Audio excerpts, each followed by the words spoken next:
की है आरती।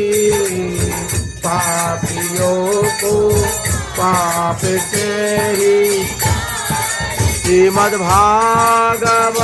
भगवान की है आरती। पापियों को पाप से ही तारती।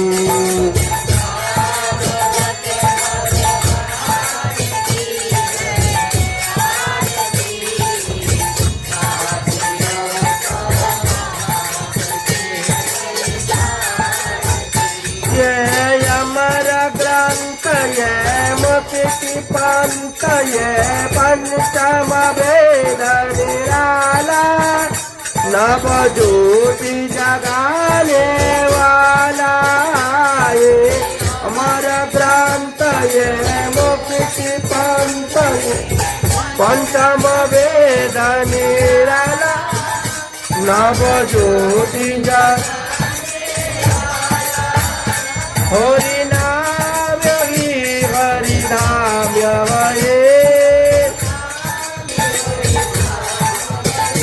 ये जगत मंगल की आरती। पापियों को पाप से ही तारती। भागवत भगवान की है आरती। पाप से ही ये शांति गीति पावन पुनीता। पाप का मिटाने वाला हरि दर्शन कराने वाला। ये शांति गीति पावन पुनीता। पाप का मिटाने हरि दर्शन कराने। ये सुख करने ये दुख हरने।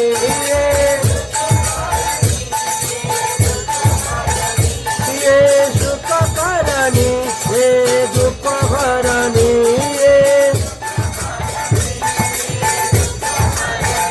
श्री गिरिधारी को आरती।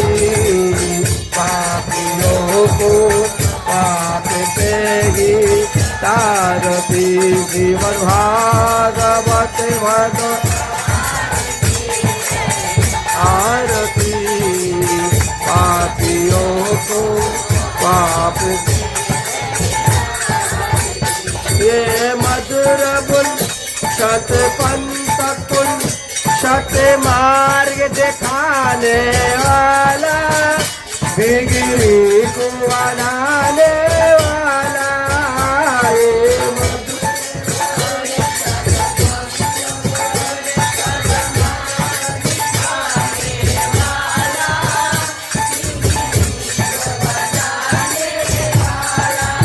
होती राम योगी घन श्याम भये। होती राम योगी घन श्याम भये। ये भागवत महिमा की आरती। पापियों को पाप से ही श्रीमद्भागवत भगवान की है आरती।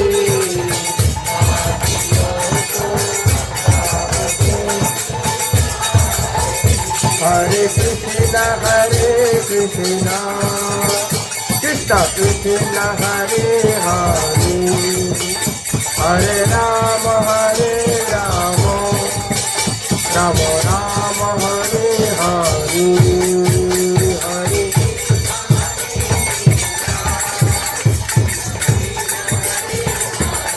हरे राम हरे राम राम हरे कृष्ण कृष्ण कृष्ण हरे हरे। हरे राम राम राम हरे हरे। हरे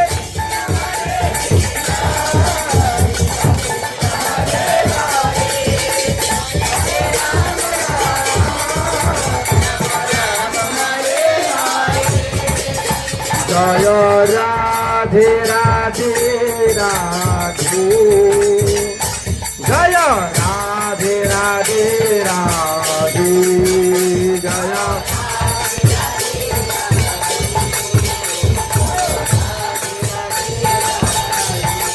হরি সাই গৌর হরি বল হরি বল সাই গৌর হরি বল হরি বল সাই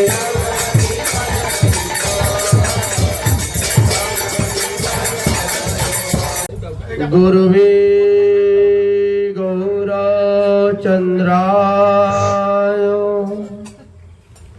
রাধিকায় তদালয়ে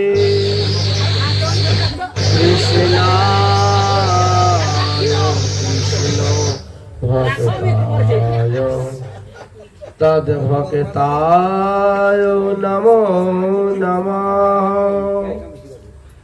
আজানো লম্বিত ভোজৌ কনকাবদাসু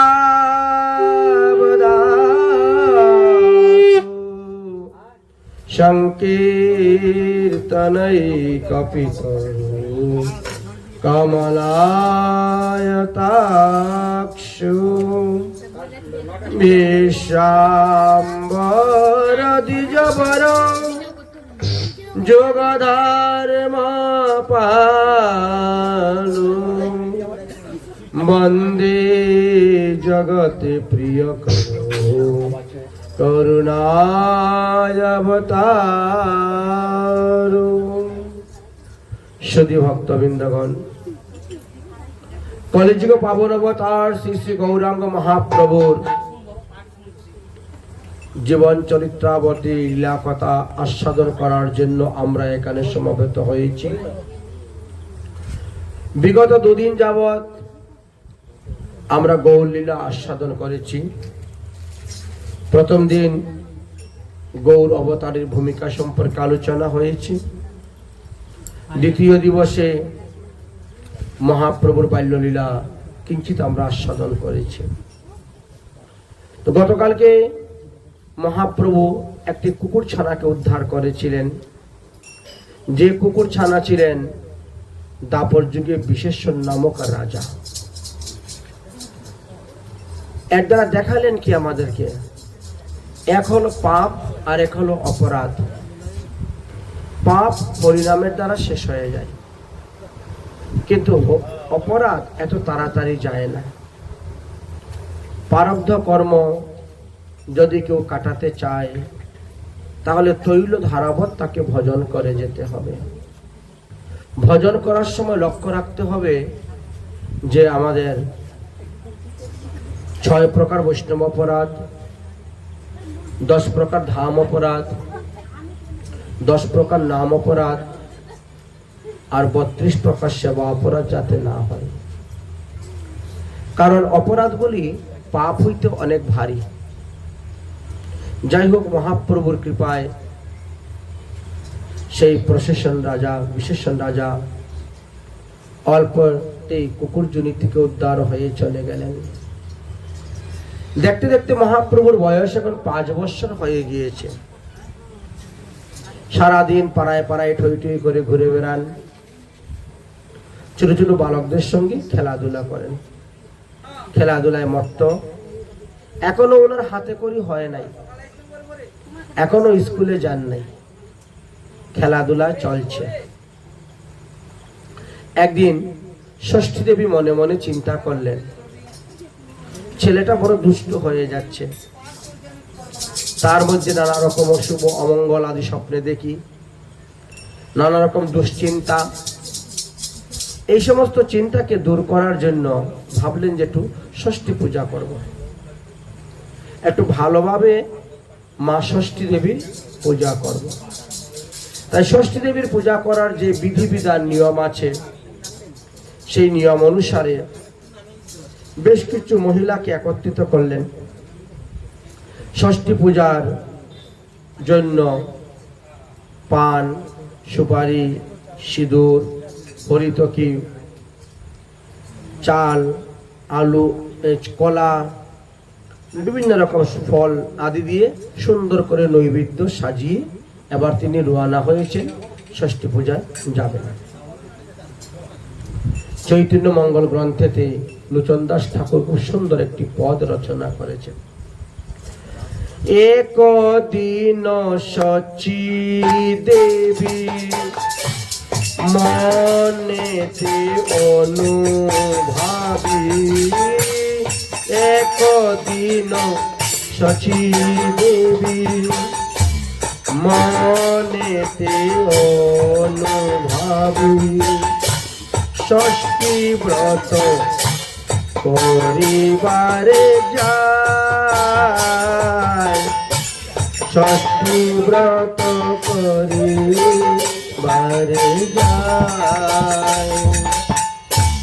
পর নারী গণ যত সবে করে ব্রত, পর নারী গণ যত সবে করে ব্রত, গিয়া বট বৃক্ষের তলে,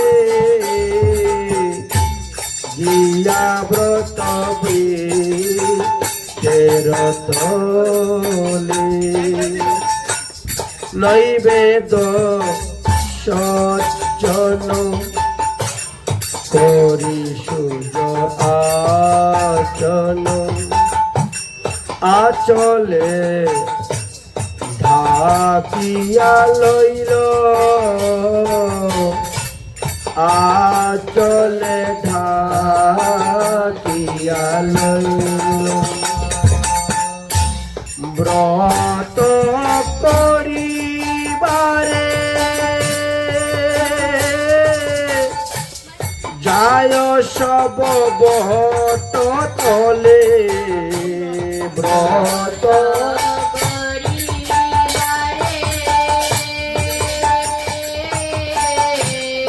যায় সব বট তলে, অতি হর শীত মন হইয়া, অতি হর শীত মন হইয়া, অতি হর শীত মন হইয়া, অতি হর শীত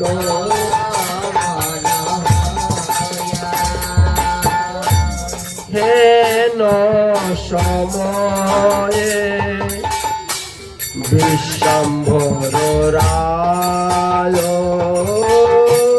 হেন সময়ে বিশ্বম্ভর রায়, খেলিতে খেলিতে পথে, খেলিতে খেলিতে পথে, জননীরে দেখিয়া আইলা প্রভু ধাইয়া, জননীরে দেখিয়া আইলা প্রভু ধাইয়া, কি লয়ে যাও গো মাহাতে, কি লয়ে যাও গো মাহাতে, তুমি কি লয়ে যাও গো মাহাতে, বাহু পাশরিয়া কত আগুলি জননী রাখে, বাহু পাশরিয়া পথে আগুলি জননী রাখে, কি লয়ে যাও আমা বলে যাও, কি বলে যাও আমা বলে যাও, এরকমই উদ্দণ্ড ছিলেন। সচিমা ষষ্ঠী পূজার উপকরণ সব সুন্দর করে কাপড় দিয়ে ঢেকে গুছিয়ে নিয়ে যাচ্ছেন। ষষ্ঠী তলে বটতলে যাবেন। মহাপ্রভু তখন খেলা করতেছেন। এমন সময় দৌড়ে এসে মাকে জড়িয়ে ধরেছেন। ও মা, তুমি কাপড় দিয়ে ঢেকে কি নিয়ে যাচ্ছ? কোথায় যাচ্ছ? ওর মধ্যে কি আছে আমাকে দেখাও। সচী দেবী তখন বলছেন, ওটা এখন দেখানো যাবে না, ওটা নৈবেদ্য। আমি দেবী আরাধনা করার জন্য যাচ্ছি। দেবী আরাধনা করে দেবীর নামে ভোগ লাগিয়ে দেবীর কাছ থেকে আশীর্বাদ মেগে এনে তারপরে তোমাকে আমি খেতে দিব প্রসাদ। দেবীর আশীর্বাদে তোমার অশুভ অমঙ্গল দূর হবে, কোনো রোগ সুখ ব্যাধি হবে না, কোনো দুঃস্বপ্ন কুস্বপ্ন দেখবে না। এই জন্য আমি দেবী পূজা করার জন্য নৈবেদ্য নিয়ে যাচ্ছি, এখন তোমাকে দেখাবো না। দেবী আরাধন করিয়া যতনে লইয়া নৈবেদ্য খানি ষষ্ঠী দেবী পুজিবারে যাই বটতলে, এখানে খেলো তুমি, তুমি এখানে বসে খেলা করো। আসিবার বেলায় প্রসাদ তোমারে আনিয়া দিব শুনবা, দেবতা পুজিব বর যে মাগিব গুছিবে অমঙ্গল তাপ। অতএব বিশ্বাম্বর, তুমি এখানে বসে খেলা করো। কথাটা শুনতে না শুনতেই মহাপ্রভু বলছে, ওমা, আমার না বড্ড ক্ষুধা লেগেছে, আমি বড় ক্ষুধায় কাতর হয়ে আসি, খেলা করতে করতে অনেকটা ক্ষুধা লেগেছে আমার, তুমি আগে আমাকে খেতে দাও, তারপরে তুমি তোমার ব্রত লাগিয়ে তোমার দেবী পূজা করিও। সচিমা বলছি, ব্রাহ্মণের ছেলে হয়ে কি বলছিস? হ্যাঁ, আগে দেবদেবীর পূজা করব, তারপরে তো তোকে এনে প্রসাদ দিব, তোকে আগে খেতে দিলে কি দেবী আর খাবে? তখন তো দেবী রেগে যাবে, তখন দেবী আর অভিসম্পদ দিবে, এতে তোমার অমঙ্গল হবে। বাবা, তুমি খেলা করো, আমি এখনই পূজা করে প্রসাদ নিয়ে আসতেছি। মহাপ্রভু কিছুতেই মানছেন না। মহাপ্রভু তখন কি করেছেন, জোরে মাকে ধরে থাল টাল টেনে নামিয়ে নিয়ে খেতে শুরু করে দিয়েছে। ইহা বলি ধরি সেই গৌর হরি নৈবেদ্য ভরিলা মুখে, দেখিয়া জননী আহাকারো বাণী অন্তর জ্বলিছে দুঃখে। ওরে অবদিয়া পুত, তোকে বুঝাইব কত, দেবতা না মানো তুমি, ব্রাহ্মণের পুত্র হইয়া ব্রাহ্মণের কুমার হেন দুরাচার, এই দুঃখেই আমি মরি। সচী দেবী তো খুব রেগে গেছেন, মহাপ্রভুকে দু চার কথা শুনিয়ে দিয়েছেন, ব্রাহ্মণের কুমার হইয়া এরকম দুরাচার। শনি গৌরমণি জননীর বাণী অন্তর জ্বলিছে কূপে। ওমা, তুমি যে সমস্ত কথা বলছো, এ তোমার দেশাচার কথা, এ তোমার লোকাচার কথা। বাস্তবে জানো মা, তুমি একটা বোকা মেয়ে। মাকে বলছে, তুমি একটা বোকা মেয়ে। কেন আমি বোকা মেয়ে? কেন? আমার বাপ দাদা 14 পুরুষ করে আসতে ষষ্ঠী পূজা, আমরা করতেছি। মহাপ্রভু বলছেন, শুনো জবদিনী, আমি সব জানি, আমি 3 লোকের সার, জগতে যতেক আমি মাত্র এক, ত্রিভুবনে নাহি আর। আমার সমানে ত্রিভুবনে আর কেউ নেই। ও মা, তুমি তো জানো, গাছের গোড়াতে জল দিলে গাছের মনোরম থেকে আরম্ভ করে একেবারে ফুল ফল পাতা সব সতেজ, সব সন্তুষ্ট, সব খুশি, সব হারা ভরা থাকে, তাই না? তরুমূলে যেন জল নিবেদনে উপরে সিঞ্চরি শাখা, প্রাণ নিষেবন ইন্দ্রিয় যেমন হইছে আমারও লেখা। যথা তরুমূলে নিষেচন তিত্তন্তি তৎস্কন্দ ভুজ শাখা প্রাণয়া চাইরে নাম যত ইন্দ্রিয়ানি যথেষ্ট সর্বরাম অচ্যুতম তেজ্জা। ঠিক তেমনি ভাবে ওমা আমি খেলে সমস্ত দেবতাদের খাওয়া হয়ে যায়। এখন সচিমা তো আর বুঝতে পারছেন না, তো বাৎসল্য প্রেমের পরাকাষ্ঠা। আমি খেলে সব দেবতাদের খাওয়া হয়ে যায়, আর কারো বাকি থাকে না। এই বলে মহাপ্রভু খেতে শুরু করে দিলেন। যাই হোক, টানাটানি হিচড়াহিচড়ি করে যা কিছু বাঁচলো নিয়ে সচিমা এখন ষষ্ঠী পূজা করতে গেলেন। ষষ্ঠী দেবীকে পূজা করে ষষ্ঠী দেবীর চরণে ক্ষমা চাচ্ছেন। তবে ষষ্ঠী দেবী বহুবিধ সেবী বলেন কাতর বাণী। সচিমা ষষ্ঠী দেবীর কাছে ক্ষমা প্রার্থনা চাইছেন।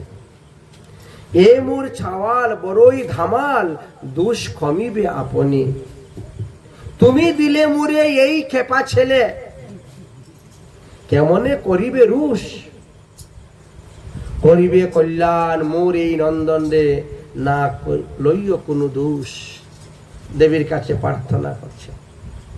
দন্তে তৃণধরি বলিন সচিরানী, সবার চরণ সেবী। সবে দেহবর মোর বিশ্বাম্ভর, পুত্র হোক চিরঞ্জীবী। তাই সমস্ত দেব দেবীর পূজা করে তাদের কাছ থেকে বর চাচ্ছেন, আমার বিশ্বাম্ভর যেন চিরঞ্জীবী হয়। কি কহিব আর সর্ববেদ সার, পৃথিবীতে পরকাশ। বালকের সঙ্গে খেলে নানা রঙ্গে, কহে লোচন দাস। লোচন দাস খুব সুন্দর পদ রচনা করেছিলেন। এইভাবে মহাপ্রভু বাল্যলীলার মাধ্যমে তিনি ধীরে ধীরে বড় হচ্ছেন। একদিন মহাপ্রভু রাস্তার মধ্যে খেলা করতেছেন সমবয়স্ক বালকদেরকে নিয়ে। এমন সময় দেখেন রাজপথ দিয়ে মুরারি গুপ্ত যাচ্ছে। মুরারি গুপ্ত বয়সে অনেকটাই বড়, মহাপ্রভু তো ছোট। আর মহাপ্রভুর যত পরিকর সবাইকে তো আগে পাঠিয়ে দিয়েছেন, মহাপ্রভু তো পরে এসেছেন, এই জন্য ছোট। মুরারি গুপ্ত হলেন ত্রেতা যুগের হনুমান। তিনি গৌরলীলা আস্বাদন করার জন্য এবার মুরারি গুপ্ত রূপে এসে অবতীর্ণ হয়েছেন। তো তিনিও এখনো ভক্তিরসে ডুবেন নাই, এখনো তিনি একটু জ্ঞান চর্চা করেন, যোগ চর্চা করেন। মুরারি গুপ্ত প্রত্যেক বাড়িতে গিয়ে গিয়ে যোগাশ্রম শাস্ত্র ব্যাখ্যা করেন। তোমাদের এই রোগ হয়েছে, তোমরা এরকম প্রাণায়াম করো, এরকম যোগ করো, এরকম ব্যায়াম করো, দেখো তোমাদের এটা সেরে যাবে, ভালো হয়ে যাবে। তো মুরারি গুপ্ত যেভাবে নাক টিপাটিপি করেন, মহাপ্রভু সেইভাবে নাক টিপাটিপি করেন। মুরারি গুপ্ত যেভাবে অঙ্গভঙ্গি করে দেখায় কথা বলে, মহাপ্রভু সেইভাবে অঙ্গভঙ্গি করেন, দেখার কথা বলেন। মুরারি গুপ্ত যেভাবে মাথা নাড়ে, ঘাড় নাড়ে, মহাপ্রভু সেইভাবে মাথা নাড়েন, ঘাড় নাড়েন। তো এই সমস্ত দেখে মুরারি গুপ্ত রাগ হয়ে গেছে। ব্যাপার হয়েছে মহাপ্রভু তার ব্যঙ্গ করতেছেন, শুনেছেন, ব্যঙ্গ করতেছেন, পরিহাস করতেছেন। আর এই জন্য মুরারি গুপ্ত একটু রেগে গেছেন। মুরারি গুপ্ত জিজ্ঞেস করছে, আচ্ছা বলেন তো এই ছেলেটা কার? এত দুষ্ট ছেলে, হ্যাঁ, বড় ছোট শিষ্ট কোনো জ্ঞান নেই। আমি একটা যোগশাস্ত্র দেখাচ্ছি, ও ব্যঙ্গ করতে চাও? হ্যাঁ, এটা কার ছেলে? ধর ধর ধর, তাকে ধর। লোকে বলছেন উনি জগন্নাথ মিশ্রের ছেলে, তার নাম হলো নিমাই। তো দুষ্টের শিরোমণি, এইটুক বালক এত দুষ্ট। এই বলে দু চারটা দুর্বাক্য বলে দিলেন। মহাপ্রভু তো শুনলেন। ওইচন শুনিয়া বাণী রুশিলা গৌর হরি, অনুগতর কৃপার কারণ ভ্রকুটি বদন করি বলে বা কচতরি জানাইব ভোজনের ক্ষণ। মহাপ্রভু বলছেন কি তুমি আমাকে গালি দিচ্ছ?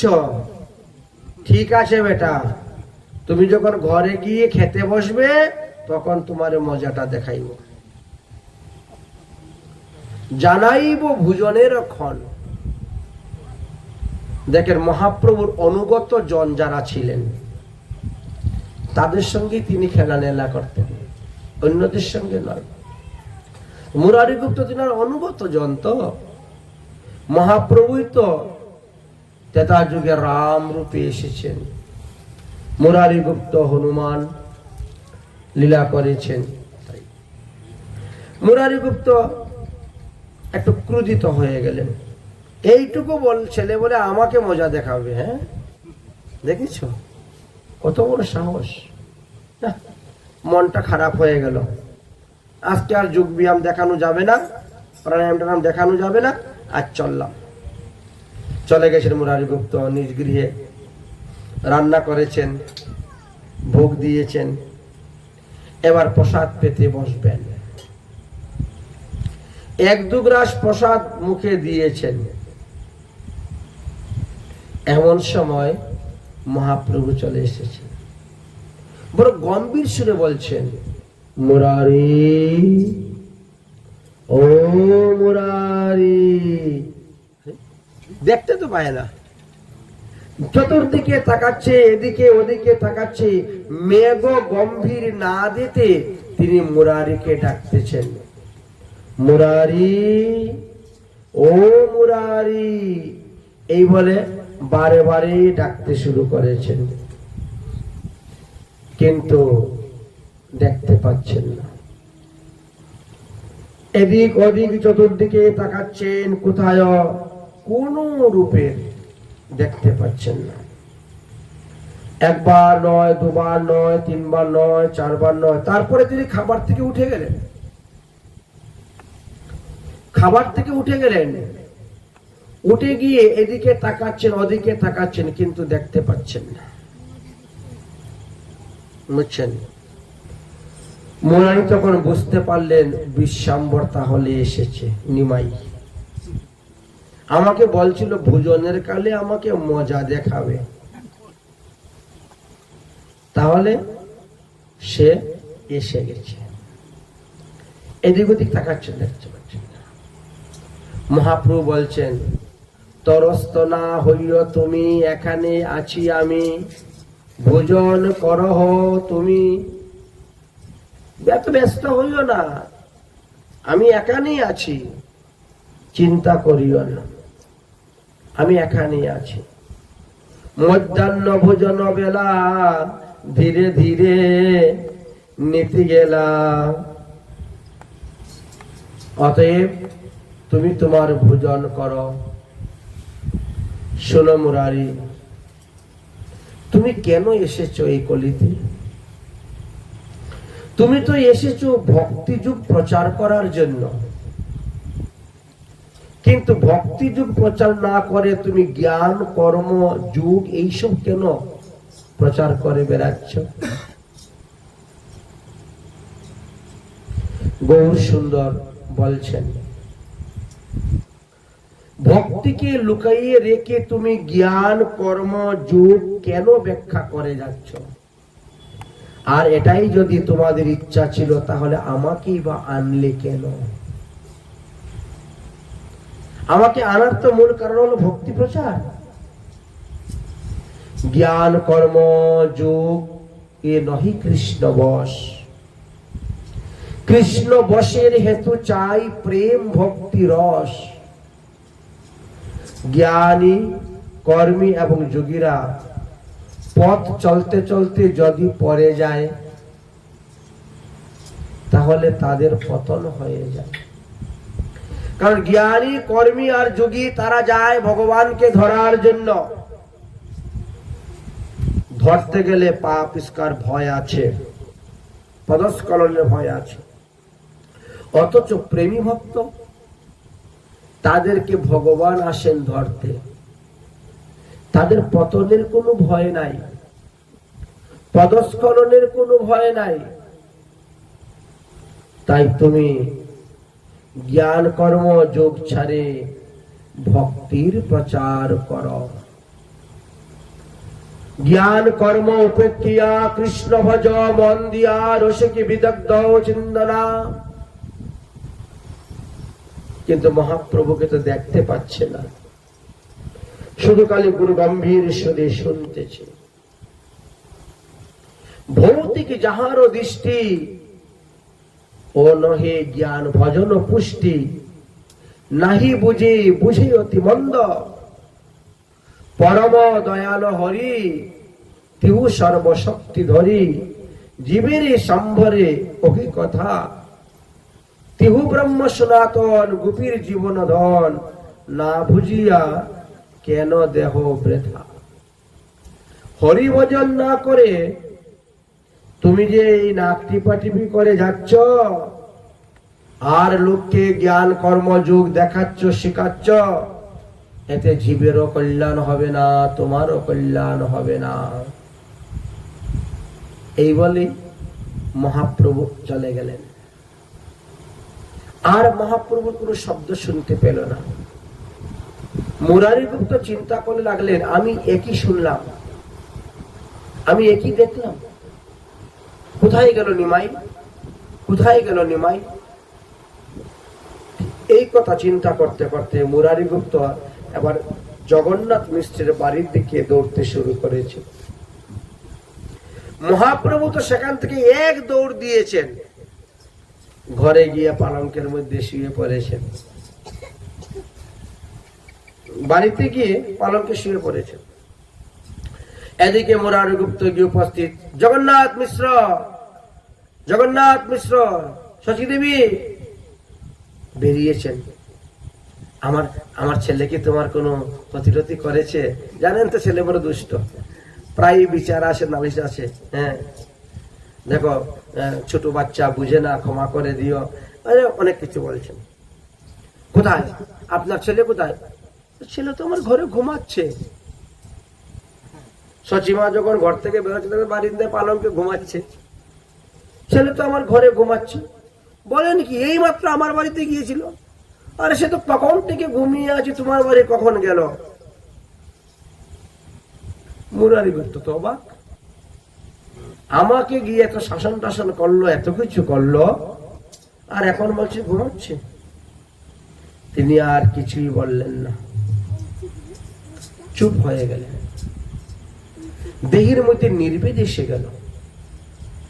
কাঁপতে কাঁপতে কাঁপতে কাঁপতে মহাপ্রভুর চরণে পড়ে গেলেন, দণ্ডবত প্রণাম করে চলে গেলেন। শচী দেবী বলছেন, কি হইল, কি হইল, বলো ব্যাপারটা কি? শচী জগন্নাথ হাহাকার করছেন, কারণ জানেন তাদের পালক খুব দুষ্ট, নানা রকম অপরাধ করে থাকে অনেকের কাছে। যদিও মুরারিগুপ্ত শূদ্র কুলে জন্মগ্রহণ করেছিলেন, তথাপিও তো তিনি বৈষ্ণব। এই জন্য শচী জগন্নাথ পর্যন্ত হাত জোর করছেন, ব্রাহ্মণ হইয়া শূদ্রের কাছেও হাত জোর করছেন। কেন? ইনি বৈষ্ণব। বলছেন, ওহে শূদ্র কুলমণি, তুমি আশীর্বাদ করো যাতে আমার পুত্র চিরঞ্জীবী হয়, শান্ত হয়ে যায়, ভালো হয়ে যায়। এই বলে জগন্নাথ মিশ্র তার হাতে ধরেছেন মুরারিগুপ্ত। ইহা বলি হাতে ধরি কাকুতি মিনতি করি, ইহা বলি হাতে ধরি কাকুতি মিনতি করি, শচী আর মিশ্র পুরন্দর, শচী আর মিশ্র পুরন্দর।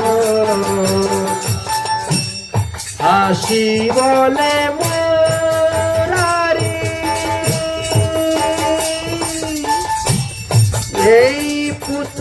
তোমারি হাসি বলে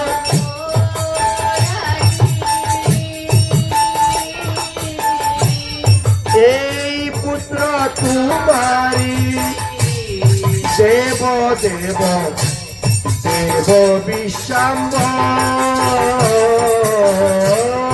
দেব দেব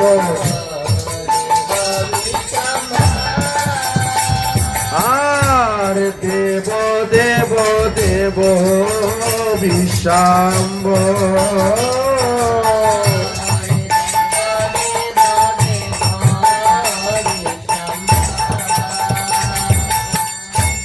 হাসি বলে নারী এই পুত্র তোমারি হাসি বলে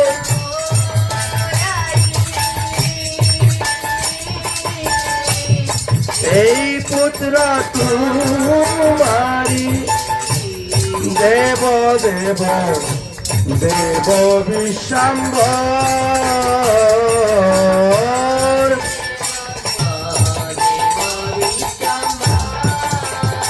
আর দেব দেব দেব বিশ্বাম্বর আর দেব দেব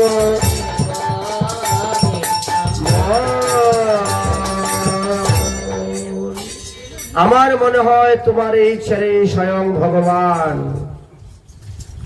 তুমি তার কি দেখতে পেলে বাবা? বলে আমি দেখেছি বলেই তো এসেছিলাম।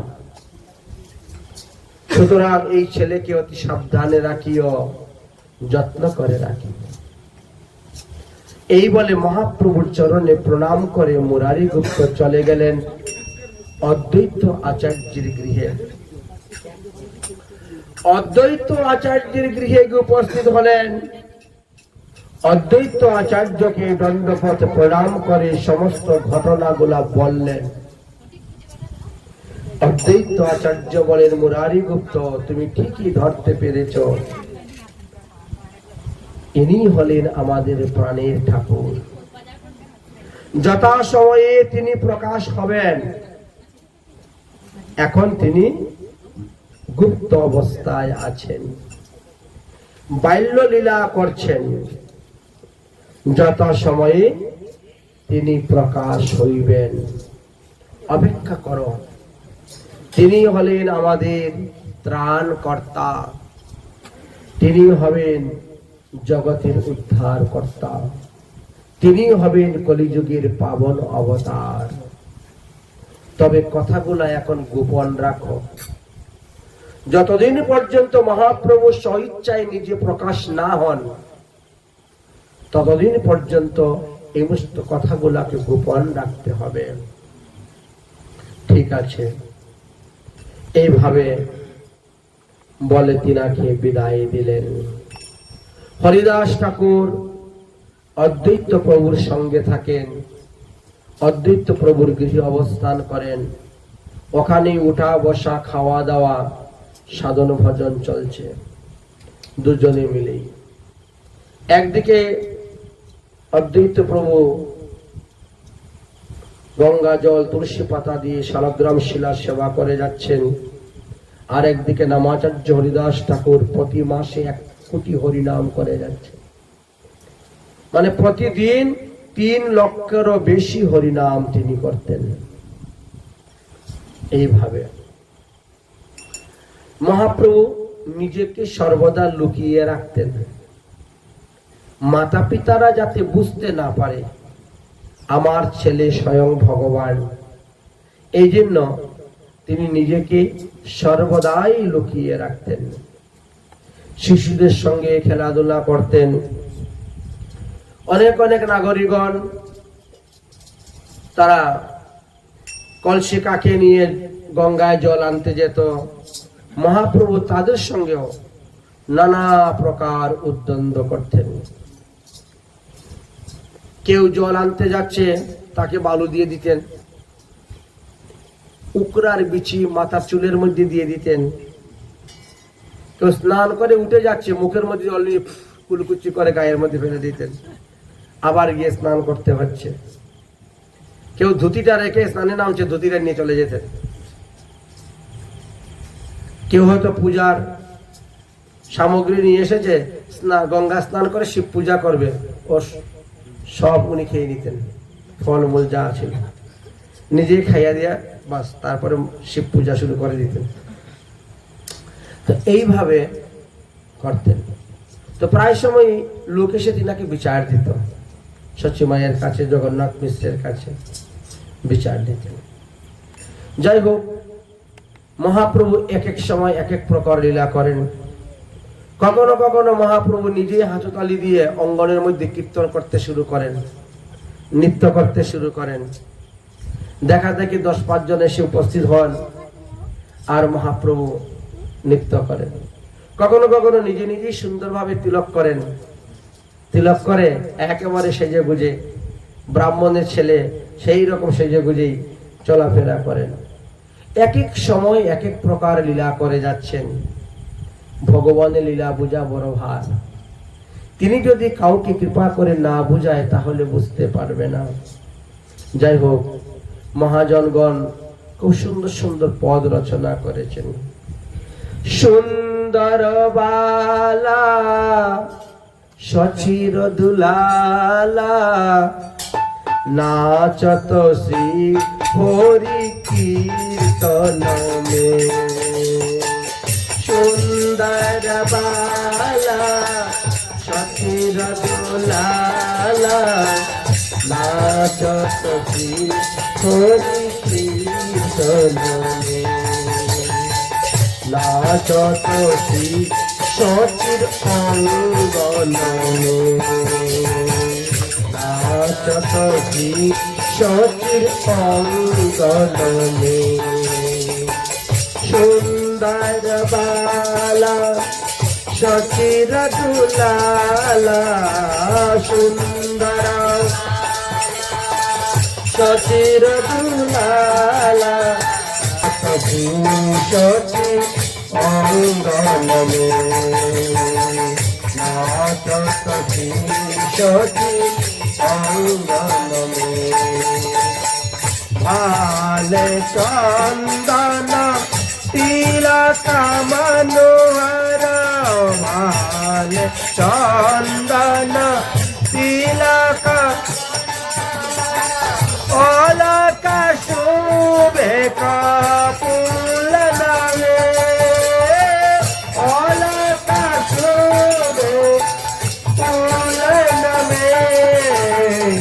সুন্দর বালা সচির দুলালা সুন্দর বালা সচির দুলালা নাচত শ্রী সচি অঙ্গন মে। নাচত শ্রী অঙ্গন মে। সুন্দর বালা সচির দুলালা নাচত শ্রী সচি অঙ্গন মে।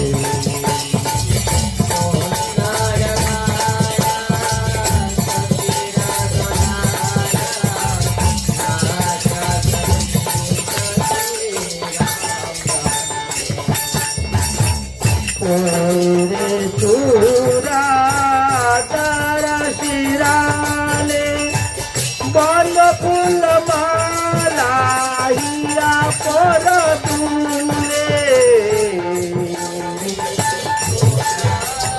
তারা শিরালে বন ফুল মালা হিয়া পর তুলে। হৈরণ পীত পীতাম্বর শোভে। হৈরণ পীত পীতাম্বর শোভে। নপুর ঝুলু চরণ মে। নপুর ঝুলু চরণ মে। সুন্দর বালা সচির দুলালা সুন্দর বালা সচির শশীরতুলালা নাচত শশী অঙ্গনে নাচত শশী রাধা কৃষ্ণ একতন হইয়া মৃদুবন মে বংশী বাজাইয়া রাধা কৃষ্ণ একতন মৃদুবন মে বংশী বাজাইয়া বিশ্বরূপ প্রভু যশোহিত বিশ্বরূপ কি প্রভু দিশাহি आवत पट नदियामे आवत पटी नदियामे सुंदर बाला शशीरतुलाला सुंदर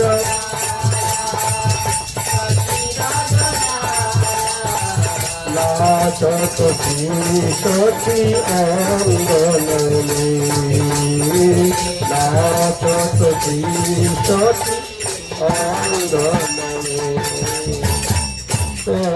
हे गावत राधा कृष्ण नाम कही गावत हाय हरिभूत धाम कही गावत हाय राधा कृष्ण कही गावत हाय हरिभूत धाम मंगलतान मृदंगर चालो मंगल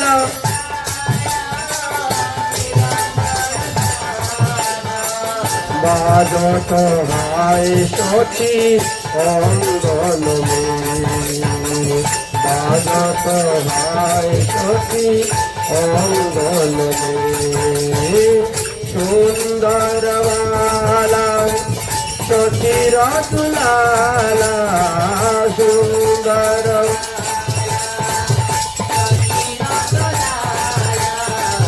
नाचत शशी अङ्गने नाचत शशी अङ्गने बोलो गौरांग महाप्रभु की लज्जा नहीं करे प्रभु सुखे नित्य करे ऊर्ध्वबाहु तुली कबू हरि हरि बोले कलसी लइया नगरिया जाए नाचिया नाचिया तादेर पिछे पिछे धाय महाप्रभुर कोनो लज्जा नेই नागरिकगण खूब ताके भालोबासेन आदर करें केउ केउ बा दाঁড়িয়ে दाঁড়িয়ে देखें सजल नयने दाঁড়িয়ে देखें किन्तु कुलेर दाय बोले सर्वदा देखतेও पारेन ना हरिध्वनि शुने शची देवी तखन बुझते पारतेन निमाई ताहले ओई दिके जाच्छे लोक हरिध्वनि करतेछे निमाईके देखे देखे एबार महाप्रभुर बयस 6 বছর হয়ে গেছে 5 পার হয়ে 6 পা দিয়েছে একদিন সচিমাতা একটি পাত্রের মধ্যে করে কিছু সন্দেশ দিয়েছেন লাড্ডু দিয়েছেন নিমাইকে খাওয়ার জন্য সকালবেলা টিফিনটা এবার তুমি সকালের বাল্যভোগ এইগুলা করো আমি গৃহের কাজ সব সমাপ্ত করে নেই তারপরে এসে অন্য কাজ করা যাবে নিমাই তখন কি করেছেন সন্দেশগুলা খেতে খেতে লাড্ডুগুলা খেতে খেতে কি জানি ভাব হলো এইগুলা মাটিতে ফেলে দিয়েছেন দিয়ে ওইগুলা আর মাটি তুলে খেতে শুরু করেছেন যেভাবে কৃষ্ণ লীলায় ভগবান শ্রীকৃষ্ণ মৃত্তিকা ভক্ষণ করেছিলেন ব্রহ্মাণ্ড ঘাট নামে স্থানটি এখনো আছে। সেইভাবে মহাপ্রভু মৃত্তিকা ভক্ষণ করিতেছেন। দেখিয়া শচী ধাইয়া আইয়া করে হায় হায়, মাটি কারি লইয়া বলে মাটি কেন খায়। আরে আমি তোকে এত ভালো দ্রব্য খেতে দিলাম, তুই তা না খেয়ে মাটি খাচ্ছিস কেন? কাঁদিয়া কহেন নিমাই কেন করো রুষ, তুমি আমায় খেতে দিলে আমার কি দোষ? মহাপ্রভু বলছেন তুমি তো আমায় খেতে দিয়েছো, তো আমার কি দোষ? সচিমা বলছেন আমি তো তোকে মাটি খেতে দেই নাই, আমি তোকে সন্দেশ খেতে দিয়েছি, লাড্ডু খেতে দিয়েছি, তুই সন্দেশ লাড্ডু রেখে দিয়ে মাটি খাচ্ছিস কেন? মহাপ্রভু বলছেন মা ভালো করে চিন্তা করে দেখো তো, কই সন্দেশ অন্ন যত মাটিরও বিকার, কই সন্দেশ অন্ন যত মাটিরও বিকার, এহ মাটি সেহ মাটি কি বেদিহার। মাটির থেকেই তো উৎপন্ন হয়েছে সব, তো কি বেদিহার? মাটির দেহ মাটি বক্ষ দেহ বিচার করি, অবিচারে দোষ দেও কি বলিতে পারি। এই মাটির দেহ আবার মাটিতেই যাবে, মাটির বিকার দ্রব্য খেয়েই আমরা বড় হচ্ছি। এও মাটি সেও মাটি, তো ওটা খাইলে কি দোষ? অন্তরে বিস্মিতা শচী তখন বলছে শোনো বাবা একটা কথা, মাটির বিকার খাইলে দেহ পুষ্টি হয়, আর মাটি খাইলে রোগ হবে, দেহ যাবে ক্ষয়। পার্থক্যটা, মাটির বিকার যে অন্ন আমরা খাই তার দ্বারা আমাদের দেহটা পুষ্টি হয়, আর মাটি খাইলে পরে রোগ হবে, দেহ যাবে ক্ষয়। মাটির বিকার ঘটে পানি ভরি আনি, মাটির পিণ্ডে পানি ধরলে পানি শুকিয়ে যায়। একটা মাটির চাকার মধ্যে আপনি জল দেন, শুকিয়ে নিয়ে জলটা চুষে নিয়ে নিবে, কিন্তু মাটির কলসে করে জল আনেন শুকাবে না। এও মাটি সেও মাটি, কিন্তু পার্থক্য আছে। মহাপ্রভু তখন নিজেকে লুকিয়ে নিলেন আত্ম লুকাইয়া প্রভু কহেন ও মা তুমি আমাকে এইসব কথা আগে শিখাইলে না কেন? আমি যদি এই কথা জানতাম তাহলে কি আর আমি মাটি খেতাম? ও মা আমাকে কবে স্কুলে ভর্তি করাবে? আমি লেখাপড়া না শিখলে এগুলো জানবো কেমন করে? মূর্খ ছেলে তো, ব্রাহ্মণের ছেলে হইয়া মূর্খ হয়ে বসে আছি, 6 বছর বয়স হয়ে গেল, এখনো স্কুলে ভর্তি হয় নাই, কবে লেখাপড়া শিখবো আর কবে জানবো, কবে জ্ঞান হব? ঠিক আছে ঠিক আছে, একটা শুভ দিন, শুভক্ষণ, শুভ মুহূর্ত দেখে তোমার হাতে করে দেওয়া হবে, তোমাকে স্কুলে ভর্তি করিয়ে দেওয়া হবে। ওমা আমার ক্ষুধা লেগেছে, ক্ষুধা লাগিয়েছে, আমায় স্তন দুগ্ধ দাও। মহাপ্রভুকে তখন কোলে নিয়ে বসলেন শচী দেবী এবং তিনাকে স্তন দুগ্ধ পান করাইতে লাগলেন।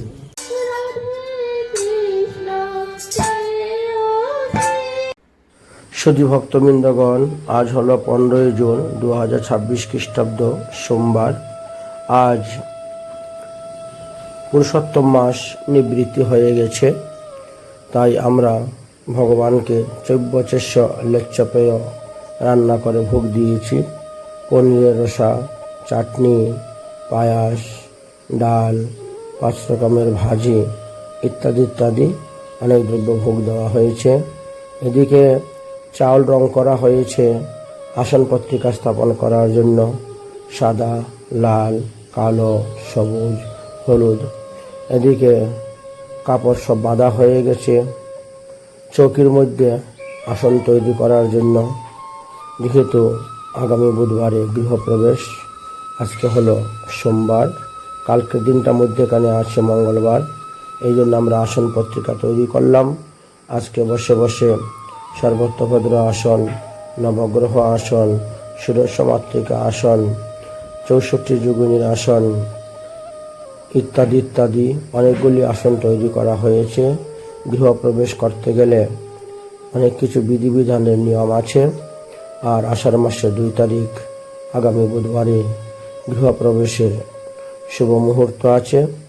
সেই মুহূর্ত উপলক্ষে আমরা গৃহপ্রবেশ করব। তাই আজকে আমরা এসব সাজানো গোছানোর কাজ হয়ে গেছে। কলস রং করা হয়েছে, যজ্ঞবেদী নির্মাণ করা হয়েছে। আগে ছিল ওদের মাটির দোতলা, সেই মাটির দোতলা ঘর এখনও আছে। ওটা একটু ফাটল দিয়েছে বলে এখন নতুন করে তারা পাক্কা ঘর তৈরি করেছে। তো এই ঘরের ভিতরেই ঠাকুর ঘর, রান্নাঘর, শোয়ার ঘর, 2টা রুম তৈরি হয়েছে। এবং এরই মধ্যেখানে আমরা এই যজ্ঞ করার জন্য, হোম যজ্ঞ করার জন্য বেদি তৈরি করে দিয়েছি। ঠাকুর ঘরে ঠাকুর বসানো হবে, পুজো করা হবে। ওই সামনে দেখতে পাচ্ছেন ঠাকুর ঘরটা দেখা যাচ্ছে সামনে।